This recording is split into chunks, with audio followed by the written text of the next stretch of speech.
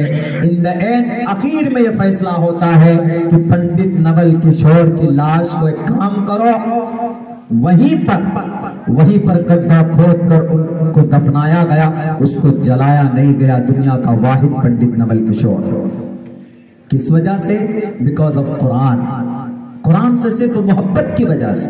لا یمسہ الا المطہرون، قرآن کو چھو نہیں سکتے ناپاکی کی حالت میں، آپ ٹچ نہیں کر سکتے۔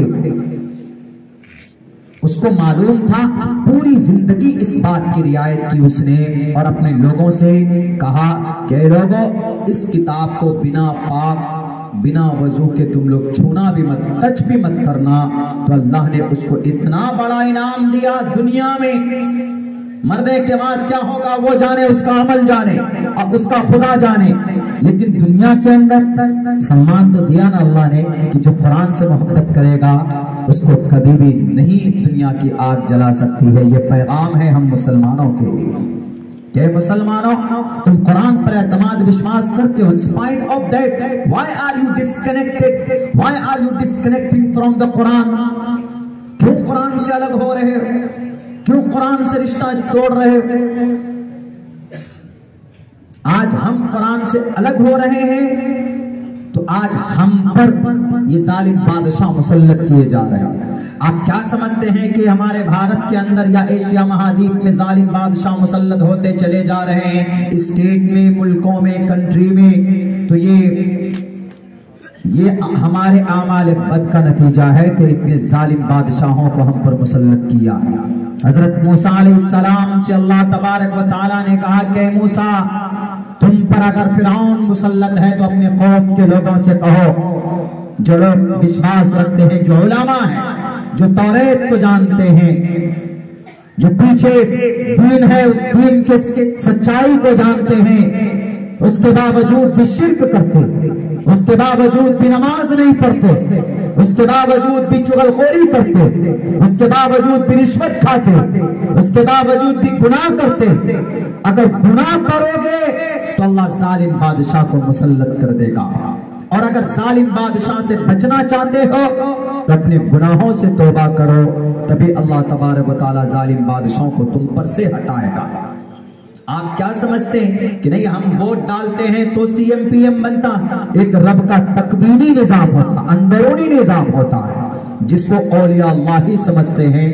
ہم ووٹ ڈالتے ہیں لیکن اس سسٹم کو اوپر نیچے کرنے والے اللہ کا ایک تکوینی نظام ہے، وہ جو ہمارے اعمال پر مرتب ہوتا ہے کہ مسلمانوں کے اعمال کتنے اچھے اور کتنے سچے ہیں، اس حساب سے اللہ تبارک و تعالی حالات پیدا کرتے ہیں۔ آج ہم مسلمان یقیناً نہیں جانتے قرآن کے بارے میں، نہیں ہے قرآن کریم سے ہمیں محبت۔ کتنے لوگ ہم میں سے ایسے ہیں جو صبح فجر کی نماز کے بعد قرآن کریم کی تلاوت کرتے ہیں؟ میرے خیال سے اس گاؤں کے اندر میں اگر 100 گھر ہے بمشکل تمام 20 گھر میں قرآن کریم کی تلاوت ہوتی ہوگی صبح۔ اس سے پہلے فجر کی نماز غائب، 5 وقت کی نماز نہیں۔ نماز پڑھنے سے کس نے منع کیا؟ مودی جی نے کہ نماز مت پڑھو۔ نماز قرآن کریم کی تلاوت کرنے سے کس نے منع کیا؟ یوگی جی نے۔ You don't recite the Holy Quran every morning, every day. If you recite the Holy Quran, you will put in the jail. اگر تم قرآن کی تلاوت کرو گے تو تم کو جیل میں ڈال دیا جائے گا۔ ہے کسی نے کہا؟ کسی نے نہیں کہا۔ In spite of that، باوجود اس کے کہ we don't recite the Holy Quran، ہم مسلمان ہونے کے باوجود بھی قرآن کی تلاوت نہیں کرتے۔ ارے یہ وہ قرآن ہے، الزام لگانے والے لگائیں گے، جس کو پڑھ کر بڑے بڑے کرم خاں کی زندگی بدل گئی ہے۔ حضرت عمر فاروق رضی اللہ تعالی عنہ سے زیادہ طاقتور کوئی ہو سکتا ہے؟ عمر فاروق رضی اللہ تعالی عنہ کی طاقت اور ان کی جلال کو دیکھ کر شیطان 40 فٹ دور سے اپنا راستہ بدل دیتا تھا کہ عمر آ رہا ہے، کہیں الٹی سیدھی بات ہو گئی تو ابھی تھپڑ کھانا پڑے گا۔ وہ عمر فاروق جو ڈیلی اپنی ایک باندی کو ڈیلی پیٹتے تھے، ایمان لانے کی وجہ سے بہت سے لوگ بولتے ہیں کہ اسلام تلوار کے آدھار پر پھیلا، قرآن کریم کے اندر مار ہے، ظلم ہے، ستم ہے۔ ان لوگوں کو یہ بات بتا دیا جائے کہ یہ وہ قرآن ہے جس کو سننے کے بعد انسانوں کی دل کی حالت بدل جاتی ہے۔ اس کو پڑھو گے اور اس کو سنو گے تو اللہ تبارک و تعالیٰ کی طرف سے رحمت کی بارش ہوتی ہے۔ دنیا والوں قرآن کو پہلے پڑھو، قرآن کو اس کی آواز میں، قرآن کو ان کے منشا کے حساب سے پڑھنے کی کوشش کرو۔ اگر تمہاری زندگی کے اندر تبدیلی نہ آئے تو عبداللہ سالم کی زبان کاٹ لیجئے گا۔ عمر فاروق رضی اللہ تعالیٰ اپنے گھر کی باندھی کو، کنیز کو ڈیلی مارتے تھے، مار کر تھک جاتے، آستین چڑھا چڑھا کر مارتے تھے، 2 گھنٹے 3 گھنٹے پٹائی کرتے، اور جب تھک جاتے وہ کہتے کہ رکو، آج سانس لو، کل تمہاری پٹائی کروں گا، نہیں تو تم قرآن سے رشتہ توڑ لو، نہیں تو تم محمد کے پیغام سے رشتہ توڑ لو، نہیں تو تم لائے ہوئے نئے دین اسلام سے رشتہ توڑ لو۔ وہ کنیز کہتی ہے کہ عمر تم پر جتنا ظلم ہو، تم کو جتنے ظلم آتے ہو تم ظلم کر لو، ایک مرتبہ اللہ کی اور قرآن کی محبت دل میں آ گئی ہے تو دنیا کی کوئی طاقت اس محبت کو جدا نہیں کر سکتی۔ عمر فاروق رضی اللہ تعالیٰ پریشان ہو جاتے، آخر کیا وجہ ہے، کیا ماجرا ہے؟ اس قرآن کو سننے کے بعد لوگ اس کے غلام بن جاتے ہے کیا اس قرآن میں؟ اور یہ قرآن آتا کہاں پر ہے؟ پتہ لگایا تو پتہ چلتا ہے نزل علی قلبک، جبرائیل امین محمد رسول اللہ کے پاس اس قرآن کو لے کر آتے تو ایک روز غصے میں تلوار اٹھا کر نبی پاک علیہ السلام کی طرف چلتے ہیں کہ آج اس محمد کا خاتمہ کر دیا جائے گا، آج محمد کا ہی خاتمہ ہوگا۔ ان کی وجہ سے یہ پریشانی ہے، اسلام کا پرچار ہو رہا، آج محمد کے دین کو، ان کے میسج کو، ان کے ٹارگیٹ کو، ان کے مشن کو زمین میں دبا کر آ جاؤں گا۔ عمر فاروق کے ارادہ کرتے ہیں، پورے غصے کے ساتھ نکلتے ہیں تلوار لے کر۔ راستے میں ایک شخص ملتا ہے کہ اے عمر کہاں جا رہے؟ انہوں نے کہا کہ آج محمد رسول اللہ جو اپنے آپ کو اللہ کا رسول بولتا میں اس کا خاتمہ کرنے جا رہا۔ انہوں نے کہا کہ بعد میں خبر لینا، پہلے اپنے گھر کی جو تمہاری بہن ہے فاطمہ بنت خطاب، تم عمر بن خطاب ہو، وہ فاطمہ بنت خطاب ہے تمہاری اپنی بہن، تمہارا اپنا خون، ان سے جا کر پوچھو کہ قرآن میں کیا ہے، ان سے جا کر پوچھو کہ اسلام میں کیا ہے، اس کے بعد کوئی فیصلہ کرنا، محمد کے سر کو قلم کرنے جانا۔